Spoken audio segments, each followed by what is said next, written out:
Okay, I found out a few weeks ago that I'd been nominated to do a talk on a species profile on Indiana bats at this meeting, which I was totally unprepared for. I haven't really worked with Indiana bats in 15 years. I don't have any digital images. So anyway, I decided to talk about a history of the bat surveys that I did in the state, starting in the mid-1970s. But then that title got changed to A History of Bat Surveys in Kentucky. So I did what I could. And I'm trying to change the slide. Okay. I started looking into the history of bat surveys in Kentucky, and basically there is no history. We are the history of bat surveys in Kentucky. There was hardly any information. I've looked at our huge bat database that Tracy Hemberger put together, and prior to 1950, that is all the bat records there were in the whole state of Kentucky. And notice a little bit from Black Mountain, Carter Caves, Lexington, because that's where UK was, Mammoth Cave area, and then down in the caves around, Minton Hollow, the area where Lake Cumberland is. That was the extent of our knowledge of bats in Kentucky. Virginia big-eared bats had not been discovered in the state yet. So I think the species we had the most data on were pipistrelles, or tricolored bats. And that was because Wayne Davis at UK, who was the bat researcher for the state, he went out and shot bats. That's how he used to study them. And pipistrelles were pretty easy to shoot. They were flying before it got dark, and they were slow. And so a lot of the bat researchers went out and shot pipistrelles. So this is kind of, I have gone through and looked at several species in the state and what we've learned about them over the last few decades. Like how many there are, where they're distributed. Okay, Indiana bat. As of 1950, known from 3 places in the state. I'm going to have to stand somewhere different. Okay, 1960, no different. But I'm having a lot of trouble with this clicker. Skip one. Yeah. Well, I skipped 2, and I don't know how to go backwards. You use the arrow. Yeah, I can do this. We started picking up a few winter caves by 1970. If you look at mammals of Kentucky, 1974, there were maybe 12 or 15 dots on the state map. And then the barn in Logan County that had 1 male Indiana bat in it. 1980, I started going to caves in the 1970s when I was in grad school. So we started picking up some new hibernacula, and I would go with other grad students or anybody I could scrounge up who was wanting to go to Rockcastle or Jackson or whatever and crawl around in caves in the wintertime looking for bats. Still, as of 1990, it's still mostly hibernacula for Indiana bats. Then in the late 90s, after a maternity colony had been discovered in Davis County, and then we knew that they no longer all flew north, for the summer, people started misnetting. So now we're picking up like Bill Hendricks's Jackson Purchase inventory that took place in the 1990s. And so today, this is the distribution of Indiana bats in the state. We've got summer records and winter records. And they're pretty widespread. So this is going back to Barber and Davis, Mammals of Kentucky. The thinking then was that all the reproductively active female Indiana bats went north.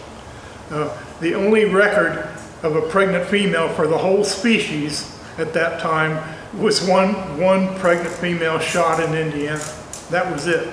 I mean, look at what we know now, based on all this netting and radio tracking and stuff. So that's pretty cool. Northern bat. If you read Mammals of Kentucky, they say this is a rare species in Kentucky. Every scrap of information about it should be recorded. And that was true for a long time. It was 1950, 1970, still hardly any records. 1980, still hardly any records. And then in the 90s, the late 80s, we started doing the inventories on the Daniel Boone National Forest, and Kaiser came up with the brilliant idea that we should start netting over upland ponds. And by golly, we started catching them. And then we started netting upland ponds and road ruts. And by 2000, we were starting to learn how common Indiana bats really were. They were northern bats. They were one of the commonest bats that you caught when you netted in upland sites over roads, road ruts, upland ponds. By 2010, this is what the distribution looked like for the northern bat, which is now federally listed. Then this is through 2022. Look at the coverage in the state for northern bat records. Now, since 2017, this is the sum total of northern bat records we have. White nose has just really hit this species hard. Okay, Virginia big-eared bat. The very first record was 1954. Two individuals were found in Natural Bridge Cave over in Powell County. By 1970, we had a little bit more information, mostly from Tom Barr, who was studying cave beetles, but he discovered the big colony in Stillhouse Cave in Lee County. A little more information when we were doing cave surveys on weekends, started picking up occasional Virginia big-eared bats, mostly singles. By 1990, mostly from the Daniel Boone National Forest rare species inventories, we started getting quite a few records, mostly along the sandstone cliffs, but some in limestone caves. In 1990, the cliffline policy was initiated on the Daniel Boone, and for a timber sale, the biologists were required to survey a mile of cliffline outside of each cutting unit. So we started picking up a lot of records from sandstone rock shelters and sandstone caves. And so this is 2022, and somebody must have carried a Virginia big-eared bat down into Pulaski County and stuck it into Mitten Hollow Cave for Kaiser to find. Now, that's just a really interesting record. I mean, we thought we knew what there was to know about Virginia big-eared bats, but I think there's more to learn. Here's another species we'll look at, small-footed bat. As of 1950, the Black Mountain record is from one that Barber found run over when he was working on his master's thesis in 1937, I think it was. There's small-footed bat in 1970, still a rare species, didn't know much about it. 1980, Dave Fassler found them roosting in some bridges in southern Kentucky. Daniel Boone National Forest inventory, we started finding small-footed bats in some of the caves and rock shelters, and also started catching them in nets. And so by 2022, it's a fairly common species now in eastern Kentucky. So pretty interesting. When you look for these things, you find them.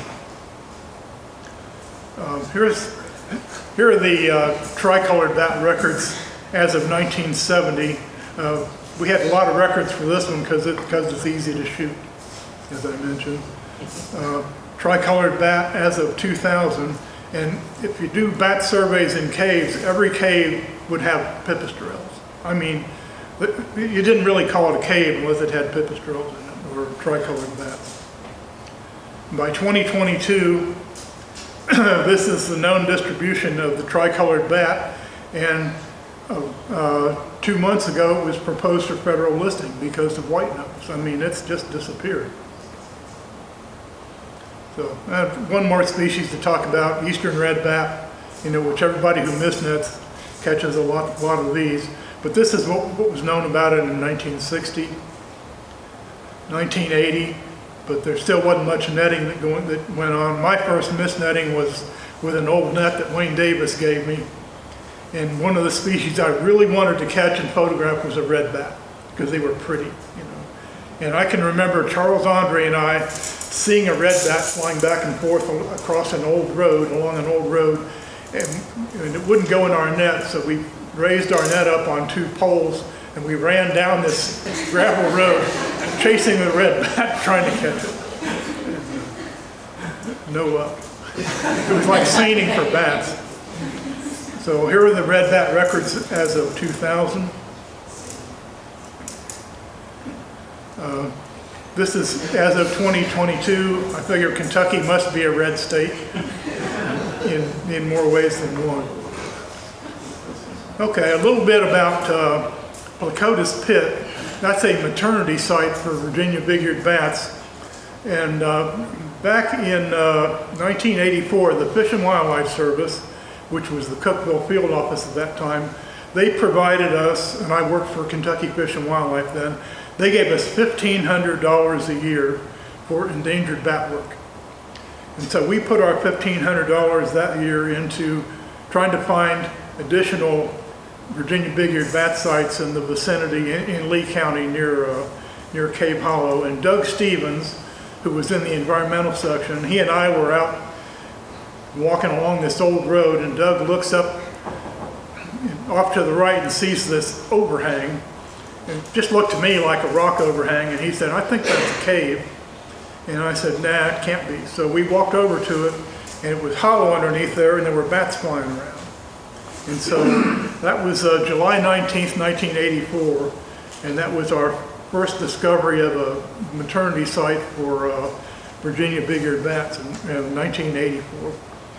And we walked inside and went inside, and there were like 250 bats, females with their young, and they were flying around in tandem, and then they would land on the wall, and the juvenile would land, and the female would land like on top of it, like it was protecting it. So all these pairs of bats, it was really cool. So we started doing emergence counts. And I've got a lot of data here for emergence counts coming up. Something that happened in 2014, a great big tree fell and it almost blocked the entrance. And so to the credit of the Forest Service, when I called their attention to it, they were out there within 4 days, removed the tree, and got rid of the obstructions, for the bats. But here's some emergence count data from Placotis Pit. In the last few years, look at the last 2 numbers. For 2019 and 2020, the numbers fell way off, and I think at that site you need to do the counts when the females and the young are both there. In Kentucky, the young are born a little bit later than they are in maybe West Virginia, but we had pretty good luck doing it between the 20th and 30th of June. We got really good counts most years. So. One thing I've noticed about Virginia big-eared bats, I think a lot of the females, they'll have their baby and then they'll fly to where they're going to raise their baby. And so I think the maternity caves build up right after the young are born. That's just speculation on my part. And a little bit about Placotis Pit management. When we discovered the site, there was an ATV trail that went right across in front of the entrance. And so we decided to try to do something about that. I was working for the Forest Service then, and so we actually built a tank trap across the road there to try to catch ATVs, when they went too close to the cave. And Donnie Richardson was the district ranger on the Daniel Boone, and he came out there and looked at what we had done, and he said, "You guys are going to kill somebody, And Dan Dorson and I said, well yeah. So he made us, we're not putting up piano wire, we're just digging a pit. But he made us put boulders down there to kind of warn people not to drive through that. The other thing that was pretty important over there were these oil pits. The oil industry was really active in Lee County in the 50s and 60s and 70s, and there were dozens or maybe hundreds of these abandoned oil pits in the woods all around Stillhouse Cave and Cave Hollow. There were oil pipes going everywhere, and these things I'm sure killed thousands and thousands of bats, including a lot of big-eared bats. And to the Forest Service's credit, they worked really hard to clean those up. They haul out all the gunk and then fill them in. And so as the oil pits disappeared, the numbers of bats in Stillhouse Cave and the Winter Colony went up. So I really think it was really important to clean those up for the survivorship and management of Virginia big-eared bats around Big Sinking Creek. And that's just my opinion. Here's some stuff from Mammals of Kentucky about Indiana bats. Barbara and Davis talking about the two great colonies in Kentucky that are protected in parks. 100,000 at Carter Caves and 100,000 at Coach Cave. And in 1974, the Carter County population had already dropped to 40,000, and they were aware of that. But they were not aware that the Coach Cave population wasn't even in a park.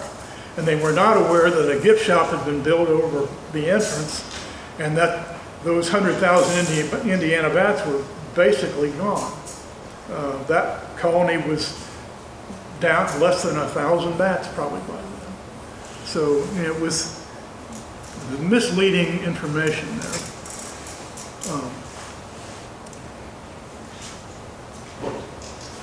Now these are a couple of photos from Bat Cave at Carter Cave State Park. And the one on whatever side that is, I'm dyslexic, it's on my right. That shows what the upper entrance to Bat Cave at Carter Cave State Park looked like in 1980. The state park had built a stone wall there and a little gate in there. And you can imagine how that blocked the airflow and warmed up the roost. And that's probably the major reason why the 100,000 had dwindled to 40,000. And then we put in angle iron gates in 1983. And in 1989, we discovered that when floods took place in the upper part of the drainage, all that debris would lodge on the gate and it blocked the airflow there. And so we tried to get the state park to have their maintenance people come and take the debris off the gate, and they would have none of it. We got a Boy Scout troop to help do it one time, but it was a never-ending battle, getting the debris off of the gate so that the air could flow through and cool down the bat colony. And then this is what happened at Coach Cave.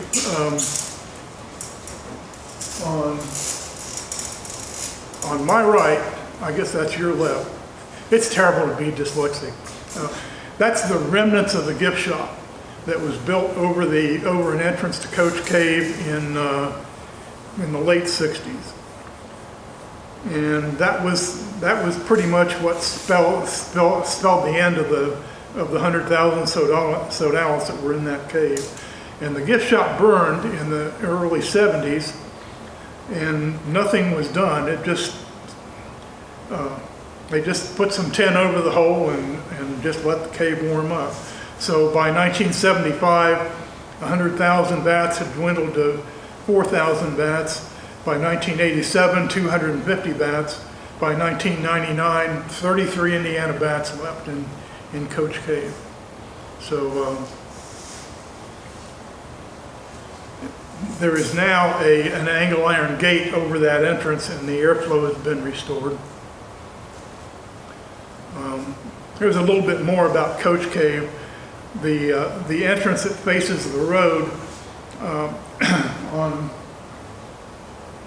to my right, that's the original entrance that was there with a big concrete wall and a small gate in it. which blocked a lot of airflow, and that was eventually replaced with a good angle iron gate. And the thing that really helped there a lot was this air dam, and it was that idea came from Merlin Tuttle at BCI, because over the years the hillside had kind of been scraped away by the Park Mammoth people, and the cold air in the summertime would flow out of Coach Cave and just flow down the hill. And Merlin Tuttle, in his wisdom, decided if we could keep that cold air in there, it would restore the temperatures that made that cave such an important bat hibernaculum. So he proposed an air dam, which is basically a rock wall, which is what you see there. And so Kentucky Fish and Wildlife built that, and it made a big difference in keeping cold air in the cave. And a whole bunch of those gray bats from Jesse James have moved over into Coach because the conditions there are better. Now the Indiana bats now have an opportunity to come back, but it's going to be a long haul for them to do that. This is one other thing that I wanted to show you. This is the kind of thing that used to happen a lot. People say, well, why do you build cave gates? Well, this was from Thornhill Cave in 1987, where vandals went into Thornhill Cave and just killed a bunch of bats, just smashed them with rocks. One of the cavers in Louisville told me about it, so we went over there and I collected all the carcasses and got the U.S. Fish and Wildlife Service involved. And so it got a lot of press. I really liked all those clippings. We used to have a clipping service that provided us with all this wildlife news, so I kind of put all that together. But their law enforcement guy, and I went around with him, and it was embarrassing how he was really an aggressive law enforcement guy. And he went and he talked to all these guys in all these little local stores in Breckinridge County, and told them pretty much they were in violation of federal law if they didn't tell him what they knew about the people who had killed the bats. And of course the people had bragged about it. So he actually tracked down the 3 guys who'd gone into that cave and killed those bats. And unfortunately everything's done by county judges and elected judges, so they never really got punished seriously, but they did have to go and build bat houses and put them up on wildlife management areas, and that was their punishment. So at least something was done about it. Now, I was going to acknowledge some people. Basically, these are people whose pictures I ran across when I was trying to pull together information for this. But here's Bob Curry, who was really a major person in endangered bat work in Kentucky and Tennessee and North Carolina, and he's now retired from the Fish and Wildlife Service. But I mean, when I met Bob Curry, we were going to Stillhouse Cave in Lee County and walking up the hill. He didn't know anything about bats. He had his master's degree in botany, and he got sent to Kentucky because he was the new guy in the office, and they needed somebody to come up here and look at all these Virginia big-eared bats in Stillhouse Cave. So he started out as a botanist and ended up as a very widely respected bat biologist.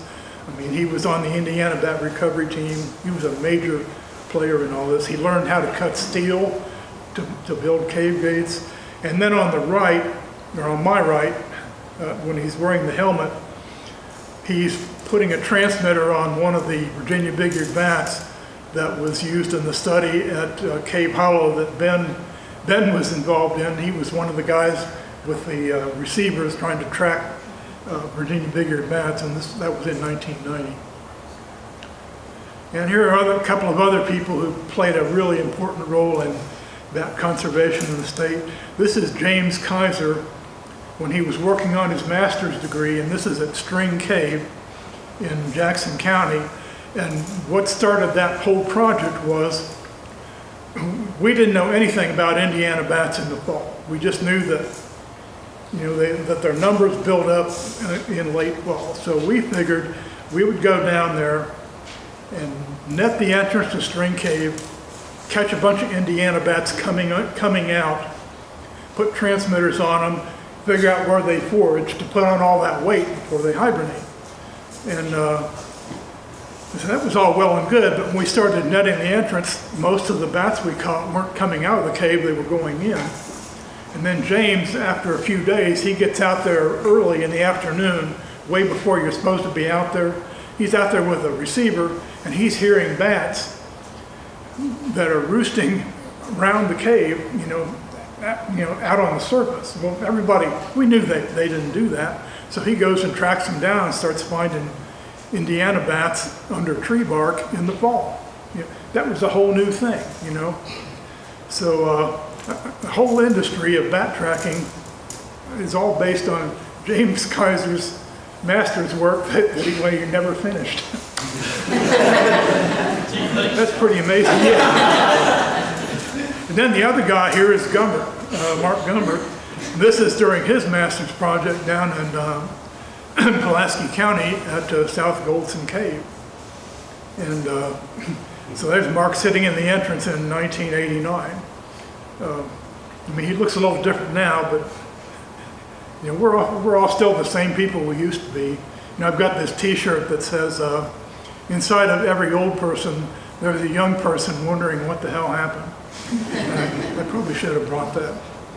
So my last slide is this. When I worked for the highway department, we were out in western Kentucky and we were staying at Lake Barkley State Park.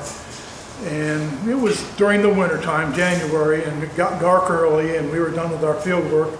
So some of us decided we would go to Cool Springs Cave, which we had heard of and none of us had ever been there. And we walk into Cool Springs Cave. You have to wade through about a quarter mile of waist-deep water to even get to where the bats are. We walked into this room and I looked up the ceiling and here's all these weird-looking bats with white bellies and pink noses. And I had no idea what they were.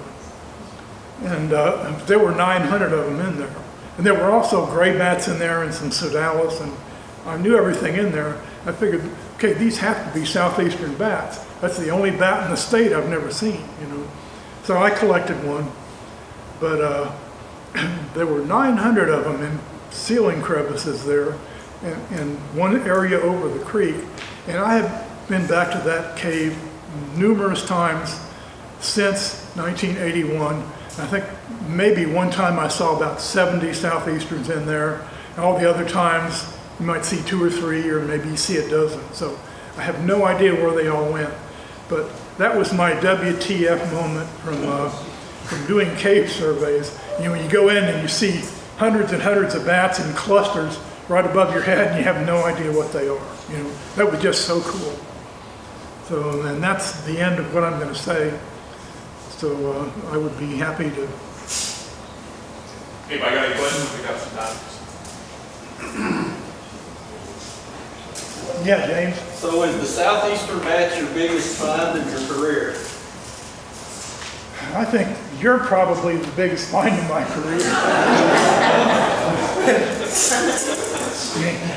If it weren't for you and figuring out to net that first ridgetop pond in Moorhead, we would not know that northern bats were so common and that they've all become so rare. We would just have thought they were rare all along.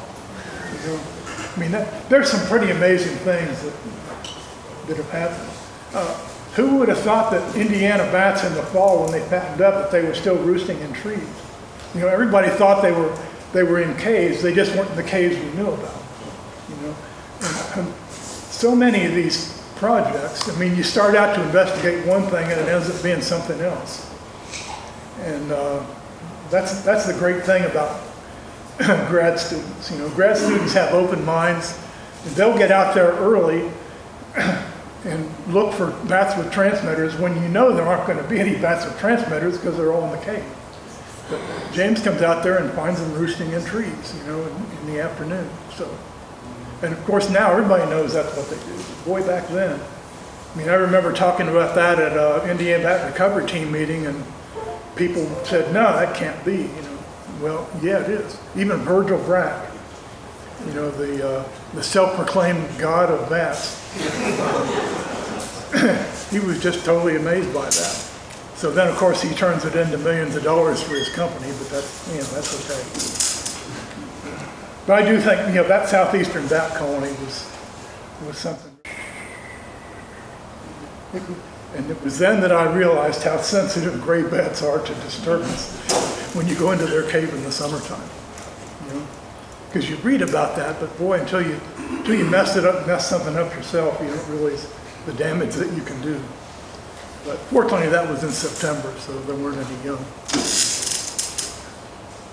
John, have you been in the winter vernacular yet since white nose and seen declines from years ago, decades ago when you were in there and saw these? I've only been in a few. You know, I had. And we see what it looks like now. I mean, I was watching. You know, I used to go and help with Carter Caves censuses every year, and a few years ago I had a problem in my eye, and I kind of lost my depth perception for a couple of years, and it became really tricky to go in caves and deal with, you know, going over breakdown and stuff. And then in 2017, I had bone spurs in my neck, and they damaged my spinal nerves, and so I can't walk very well anymore. So my brain still works, but the rest of my body doesn't. So I have not been in a lot of these places where I used to go. You know, I can deal with you know, with walking through the woods as long as it's not too steep. So, you know, I can still check Tim for snakes and things and do frog surveys, but man. But I did notice at Carter Caves, you know, at the little brown form, and boy, going out there and sitting in that cemetery after dark with these ghost lantern things moving around, it's really freaky. And then my other question, you mentioned about females, Virginia biggerback females, and that you think that they're giving birth and then moving. That's what I think, yeah. That could explain a lot of things. I'm curious if you have any thoughts, like, where are they giving birth at? Do you have any thoughts on You know, that? I found one in Stillhouse one time that it was hanging from the ceiling, and it's, you know, they make this really high-pitched squeak, the newborn ones. You're not even sure whether you're hearing anything or not. It's kind of annoying, you know, and then you look around, where's that coming from? And I was in Stillhouse with Bob Curry, and we had gone in after an emergence count, because we'd always go in there and check all the areas we knew to see if there were newborn young, and we never found any. But this one time, there was a newborn Virginia hanging there it still had the umbilical cord hanging down, and it was making this little high-pitched squeak. And I'm sure it was born that day, and its mother probably came back and got it and took it somewhere else. You know, and I had seen where I've seen females through night vision that were flying carrying pups. So I know they do that. And a few years ago, I found a newborn in Placotis Pit that was off by itself, and all the rest of the juveniles were all in a cluster, and they were a few days to a week older. You know, and I thought, well, this is really interesting. I know, it just tells me that, you know, that I think the females moving around. I think the females in Placotis Pit probably move their young around. It might be temperature related, it might be disturbance related. You know, it's kind of like, you know, when I was a kid, and we would discover where cats had kittens in the barn, and then once you find where the cats had their kittens, you go back there a few hours later and they're gone. You know, and I kind of think bats are the same way, but I really think they move their young around, and I think Placotis Pit has really good temperatures when the young are developing. But yeah, I don't know how to deal with something like that. It's too bad you can't put cameras up and just video that. You know, somebody would steal anything you put up, you know, because of the way people are. Unless maybe you put the camera in the cave and had it aimed toward the entrance. So someone have to crawl in there in order to steal the camera and have it be motion activated. Maybe that would be doable. then you'd need some kind of solar thing outside and somebody would steal that. That's doing it, Yeah. No, people steal whatever's not nailed down, you know. yeah. Okay, well, I've got one. Yeah, Speaking of technology and cameras, what one or two pieces of technology do you think has done the most to move surveys, bat surveys forward in the? you know, I hate to admit this, but the photographing the winter clusters has been a tremendous thing. Y'all know the story about John Henry and the steam drill, right? When John Henry was a steel driving man, and then he had a battle against the steam drill, and it was man against technology. Well, when this camera thing came along, and they divided us into teams of 2 and had us go through a silica mine in southern Illinois, and they had experienced teams of bat census people, and then they had someone with a camera. And so everyone estimated the number of sodalis in every cluster, and then they compared all the people's totals with what they got with the camera. And the only people who came close to matching the totals from the camera were Tracy and I. And the way Tracy and I worked was we would each silently estimate how many were in a cluster. And I always overestimated and Tracy always underestimated. So we would average what the 2 of us thought, and that was the number we would put down. So we came out for a total almost exactly what the camera was, so we got the prize for being the closest to reality. But then if you looked at the individual clusters and you broke it out, we were pretty far off on some of that. We just kind of lucked out, and our average was pretty good. But that sold me on using cameras to do bat surveys. And I thought you can never do it in places like Carter Caves, but it's worked out pretty well. As long as you have a good spotter there to keep track of where the photographs have been taken, and then you have somebody like James taking the pictures,